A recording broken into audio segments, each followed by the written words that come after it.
Holiness is a wall of defense to a man who have it. Demons and devil are too small to touch a man who dwells in holiness. Take note of that statement. Dwell, not branching off, and dwells.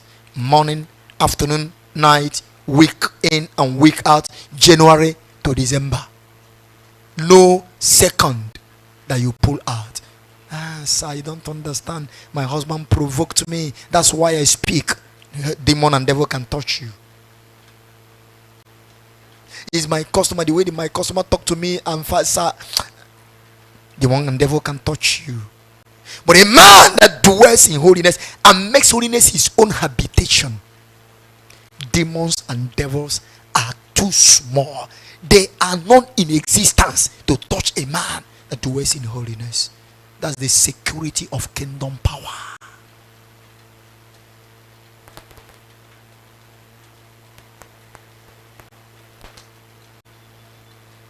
Mentioning the name of a man that dwells in holiness evoke thunder, lightning, and fire for the annihilation of those that cause that person's name. You heard what they told you this afternoon? It was a prophet. That name they called. To them, they run a church somewhere. And they went. And they brought their mirror to call my name. As they called my name, the name of the prophet, the evil man, started appearing in the mirror. He just had it.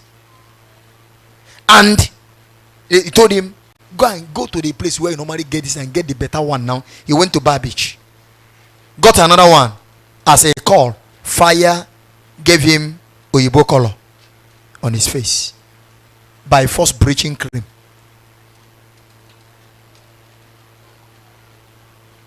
When a man is holy, I mean scriptural holiness, that man will become higher than the rest of humanity on earth.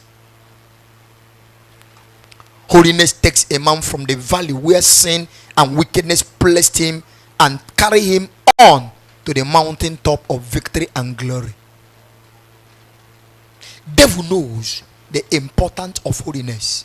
That is why he fights it in collaborations with preachers and church leaders, and he took holiness away from man. He knows the horror he will face if holiness is being practiced in churches. He knows that his hold on earth is over. But do you know why, brothers and sisters? We don't need multitude in this. 1:5. God told Abraham told God, what if you find 10 in 4 countries? Look at the ratio. 10 people righteous in 4 countries. God told him, I will spare them. And when Abraham discovered that they can't be found in Sodom and Gomorrah and the countries ran about them, he left interceding. So we don't need a multitude. 1, 2, 5, 10, 20 in a church like this. That's what we need. That's what we need. If you're in our midst and you are lawless, you may enjoy our protection. You saw the way this man was crying. My father and my mother, they are in hellfire burning. You saw a lawyer. You know how hardened their heart is, because they will be smiling and send somebody to prison. But saw him crying, broken down, because of the horror of what he saw, the place. And then when I told him that the fate of your father and mother is doomed, he said, that's what they just told me. The fate is doomed eternally. A man in holiness never think about, does not fear death, does not fear rapture. When you preach rapture, he looks up and say, Lord Jesus, when are you coming that I want to see you face to face? You talk about death, he tells you sudden death, sudden glory. You never harass, intimidate a man in holiness with anything. Whatever that happens is to the advantage of a man in holiness.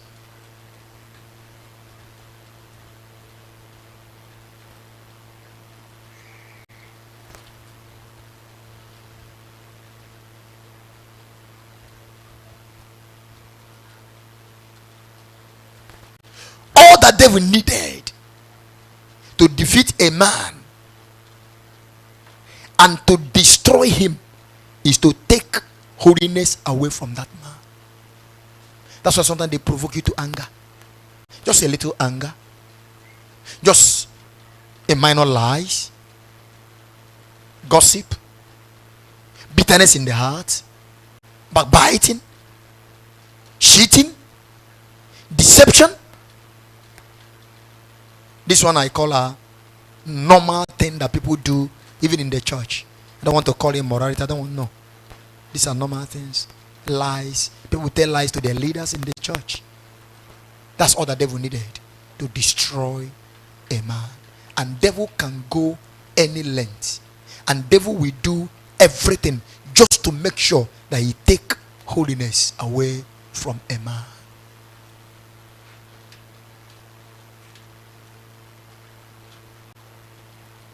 Listen to me.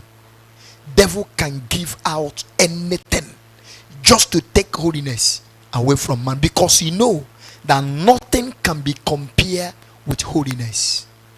Devil told Jesus face to face, give me holiness and I will give you all the kingdoms of this world and the glory of them all.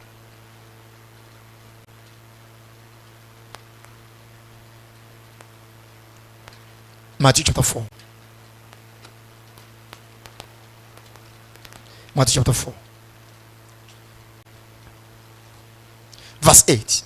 And the devil taketh him up into an exceeding high mountain, and showeth him in all the kingdoms of the world and the glory of them, and said unto him, all these things will I give thee, if thou wilt fall down and worship me.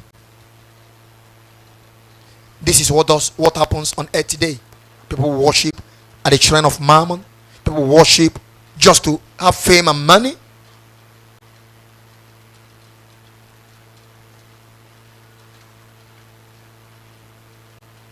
Think about it. Think about this. Just this story we just read now. Lucifer coming to Jesus and presenting all the wealth of kingdoms and their glory, and say, just all it takes. How many minutes does it take him to bend his knee? That tells you how rich holiness is. That holiness is richer than all the wealth of this earth put together. But man, being whom he is, we are too careless. We don't understand. Why do I say so?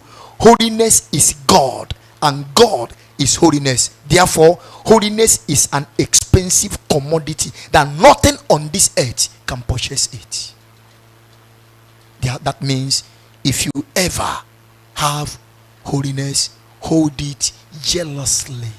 Lose everything on earth. Don't lose holiness. Whatever it is that will touch your holiness to defile it, run like Joseph ran from the Potiphar's home. Don't mess around while you are in holiness. Don't answer them back while you are in holiness. Don't defend yourself while you are in holiness. Be a fool. That's the only how to preserve holiness. Can I tell you something? God will always defend a man in holiness. It is his duty and responsibility to fight your battles for you, because he knows if you go ahead to fight it, the oil of holiness will be broken and taken away from you.